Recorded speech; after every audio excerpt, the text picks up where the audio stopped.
Hello, everyone. Welcome back to Let's Get It Out. If you're listening to this on Spotify, I know you can't see my face right now, but if you are watching on YouTube, this is the new development that I was talking about. I will now be releasing videos on YouTube as part of the podcast. And I'm very excited for this. I've been wanting to tell you guys for the longest time, but now this is all yours, and I hope you guys enjoy it. I'm also going to be posting on TikTok as well and just be giving out much more content, and I hope you guys enjoy. This is a new environment. I'm really excited on how this is going to all go, and in the future there's also going to be more surprises. I'm so excited for you guys, and I just want to get in today's episode, which is gonna be one that dives in very deep into our insides that are very emotional. So we're gonna try to hold it in all together. We can collect ourselves. We can always hold ourselves together. So let's just get into it. On today's topic, we're gonna go deep into the truth about healing. And I really want to talk about this for the longest time. And when I choose my topics, I always am very strategic in my topics. So I don't really talk about something that I haven't experienced or I haven't dealt with yet. I'd rather actually go through what I'm talking about first, then discuss it. And I went through this, but I was kind of holding back on this topic for a while. But now I think I officially can talk about it. And first, the truth about healing kind of has this painted picture of it's like this fun adventure in healing. And it's like this cutesy little aesthetic online. And to be honest, everything nowadays is kind of an aesthetic, but I kind of want to talk about how it's not necessarily like that. It's not painted like that at all. And it shouldn't be painted like that. And I think it should probably be taken a little bit more seriously. And I want to get into some context first. And not to make this much part about me, but to just give some context. For the past probably 3 years, I did go through a really hard time in my mental health. I went through a really bad stage of depression. It started around the time that quarantine started, and just basically I lost a very important person in my life, and then that just led me to go into kind of this stage that kind of felt like I hit rock bottom. So I just lost motivation for everything. I stopped doing the hobbies I loved and the activities I loved. And being in quarantine, there's nothing really much to do, so I kind of just got stuck dealing with that all grief. And also I did gain a lot of weight, and that kind of affected so many parts of my life, just like my self-esteem, my confidence, and just so many areas. And it also affected a bunch of the current relationships I had. And so it was just a basic general feeling of hitting rock bottom. However, for the past probably 2 years of just constant work, constant trying to get out of that situation, just whole stage, I think after those 2 years and the effort I did put in, I can now say that all that input and all that work I did do worked. And in a way, I am kind of saying that I did heal from whatever happened 3 years ago. And this is not like a sudden realization I just had a couple days ago. I probably had the epiphany of it back in March of this year. And it's kind of one of those epiphanies where you kind of don't expect it, and it's kind of given at a random time. It's kind of just you're probably just driving down the road, and then the thought pops into your head, and like, oh, and then you get one of those feelings, or if you have heard of it, like that war is over moment. And that's what kind of happened to me.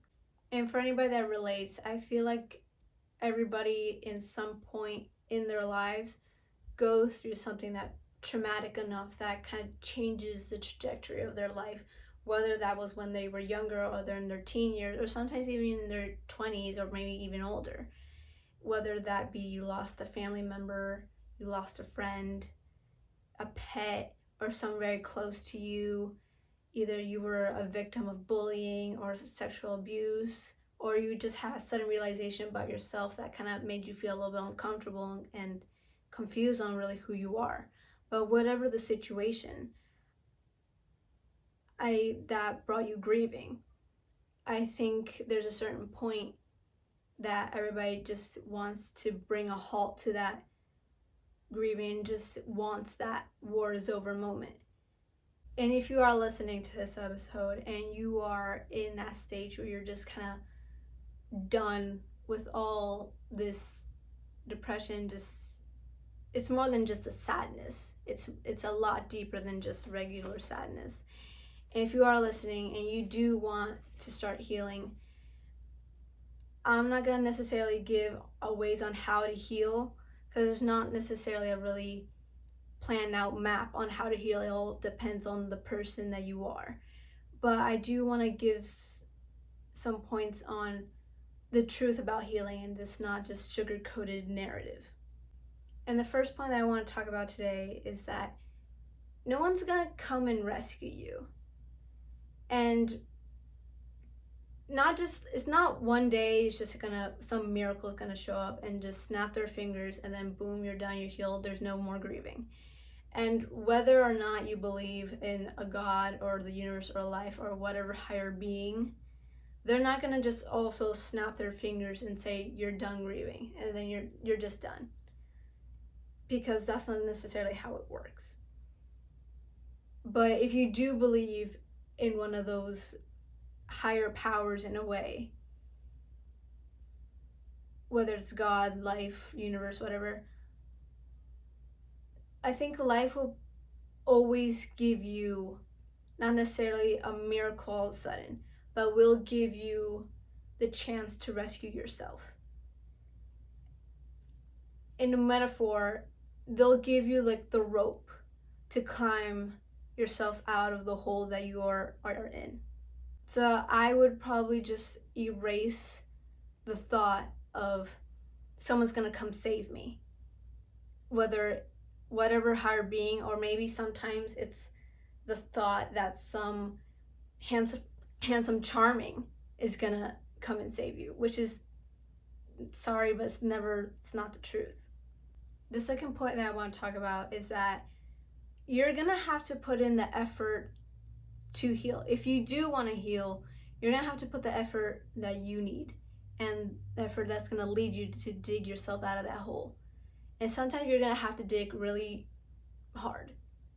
And something that also kind of ties in with that, which is also kind of the third point, you're gonna have to do things that you don't want to do.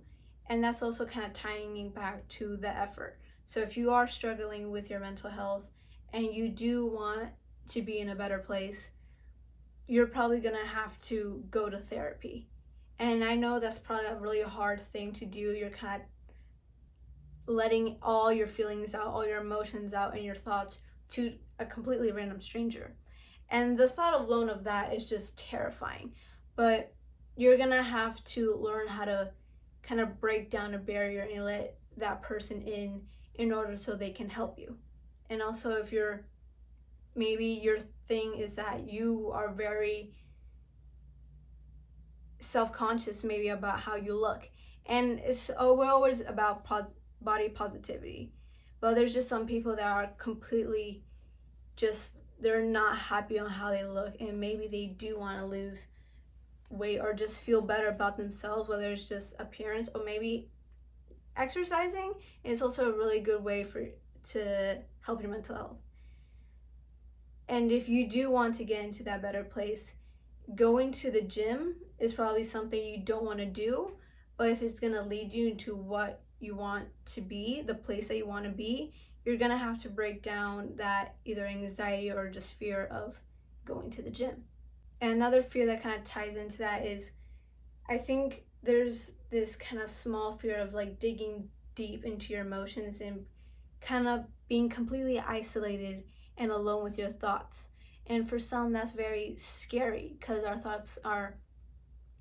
thoughts can be very scary at times and just completely random and just bring these false realities that probably are just kind of controlling our minds for a while. And not only do we need to learn how to kind of shut those off, but learn how we can deal with those in order to be in the place that we want to be. A fourth point I want to talk about is that, unfortunately, and it's not always for every single case, but the journey of healing sometimes is going to be lonely. And in my personal experience, my journey was lonely. And it's not always lonely for other people. It just depends on the situation that you're in. And that kind of unfortunately means maybe your family's not going to be there for you when you need the support. Or if you're going to go to your friends for support, some are going to stay and some might run away because they're also have that fear of emotions and going deep into your emotions. And sometimes you're just going to have to go at it alone. And maybe that's going to be very scary for some, but I think when you are alone in a certain period of time, you kind of get to know more about yourself.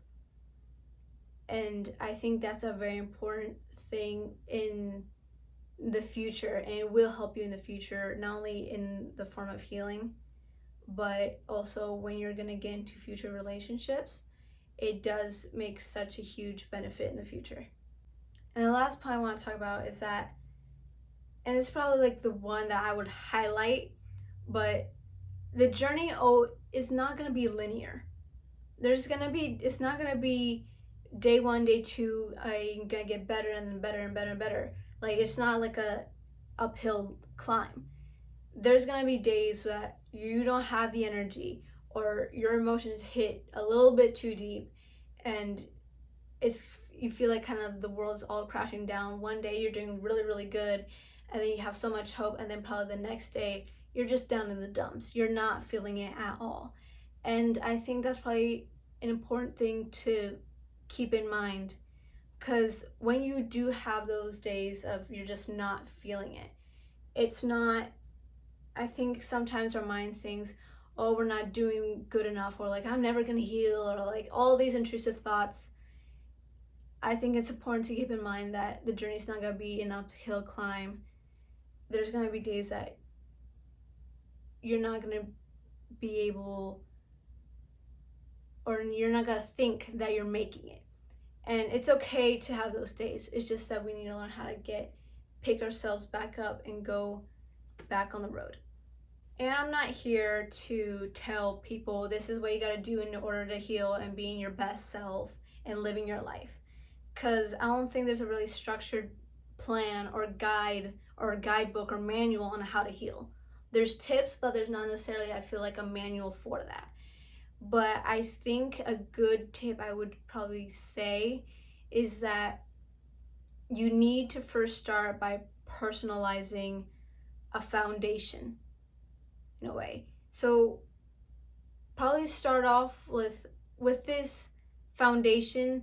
I kind of mean like build a kind of routine, and build a routine that is going to create this system of small acts are going to make you feel proud of yourself and good about yourself. And start with small tasks, like first thing in the morning, probably just make your bed. For a lot of people, making your bed is kind of like the biggest accomplishments that you can make on your day. And not only you accomplish something, it makes you feel good that you did something that day. If you want to, after you create that routine, maybe up the level a little bit and then learn to make a new meal, or go for a run, or do whatever you feel that's going to make you feel proud. And don't take giant steps. I think it's important to take baby steps. And so maybe you do start off by first making your bed in the morning, and then maybe the second one is make something new for breakfast each day. And then probably the third one's like, maybe I'm going to start reading a book. And when you using that example of reading a book, I probably wouldn't go straight. When I started reading books, I didn't go straight into like 300 to 400 page book. I started probably between like 200 pages in a book. And it all depends on where you feel comfortable in those levels. But as well as building that foundation, I think it's also important tip. And I don't think necessarily a lot of people talk about this. And it also depends on your financial situation and where you live. But altering your environment to best comfortably fit you. Whether it's starting small, just like maybe tweaking your bedroom a little bit. Maybe if you're not feeling this vibe, you're like, the likings that I have don't match what I had 3 months ago. Maybe change maybe the decorations in your room, or if you just want to feel better about getting new bedding, whatever. It's just the small things. And then maybe from going to a small scale bedroom, maybe change the whole layout of your house. Just change a whole new decoration, a new vibe, a new mood. And if you do want to go out to that extreme, and not everybody has the ability to do this, but if you are and you want to, maybe just changing a complete location is what's going to be best for you. And personally, what has helped me is always keeping mind out of sight, out of mind. Because when I stopped looking for the reminders of whatever caused me pain, you kind of forget about it, and then you kind of look towards things that are going to keep making you happy. And once you kind of push down the things that are making you feel that pain, once it's brought up again, it's not going to impact you as much as it did in the past. So that's, I think, a really important tip to have. So how do you know when you have healed? That is a very complex question. And personally, I don't think anybody 100% fully, truly heals from something. And let me elaborate on that. Let's say I'm gonna use this as like a metaphor, just something to relate back to. Let's say when you get a cut on your arm, and the cut eventually heals. Yes, the cut did heal. However, you will have a scar on you as a reminder of what happened. And using that to tie back to this, there's going to be reminders sometimes in your day-to-day life of whatever caused you pain. And it's just important to think or to realize or just to remember that when you have healed, those reminders aren't going to impact you as much as it did when it first caused you that pain. And instead of kind of going into this stage of depression when you are reminded of those things that caused you pain, I think when you kind of healed is that when you smile at those reminders instead of kind of going back into that awful stage and like depressive mood. And you smile at yourself at the progress that you made as well. And I think that's kind of when you know that you kind of made it. And I do want to end on one last very important thing I feel like no one really talks about. And I'm going to start it with a quote. And I'm going to use a song that Miss Taylor Swift has used. She's kind of like my mom in a way. I love Taylor Swift so much, and I'm going to be using one of her songs. I'm going to use a song lyric that she uses in her song Clean. And this is the lyric. 10 months sober, I must admit, just because you're clean don't mean you don't miss it. 10 months older, I won't give in. Now that I'm clean, I'm never gonna risk it. And the reason why I'm using this quote is that I think people forget to talk about after you have healed, it's important to know to not go back whatever you went through. For example, let's say the thing that caused you pain was that you and your past partner, your ex, let's say your ex cheated on you, and then later, of course, you and your ex broke up. And then that caused you a lot of pain and grieving because they're probably your first love. But then after the work that you put in and the effort, you healed from that. And then what I've noticed, people are always gonna come back. And then that ex comes back, wants to enter your life again and like say they've changed and all that stuff. But not only is cheating, you're completely aware of what you did, and then you trying to enter that person's life again. It's important not to go back to them. They had full control of their intentions. They knew what they were doing.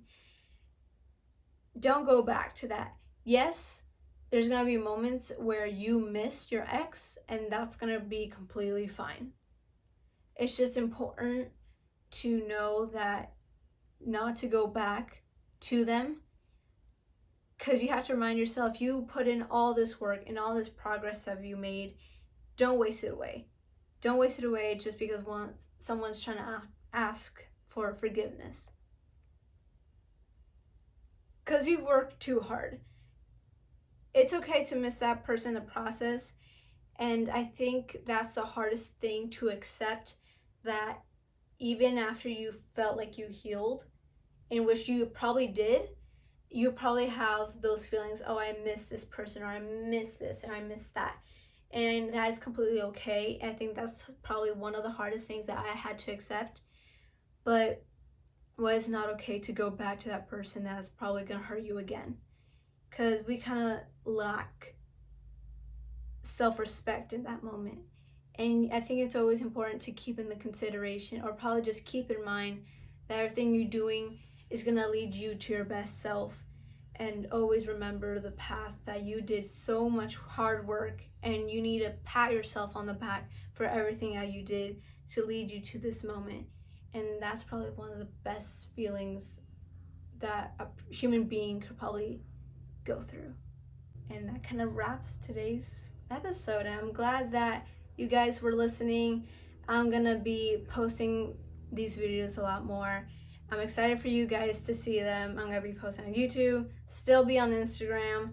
I'm gonna start posting on TikTok as well, so that's gonna be very fun. I'm so excited. I hope you guys enjoyed today's episode, and I'll see you next week. Bye.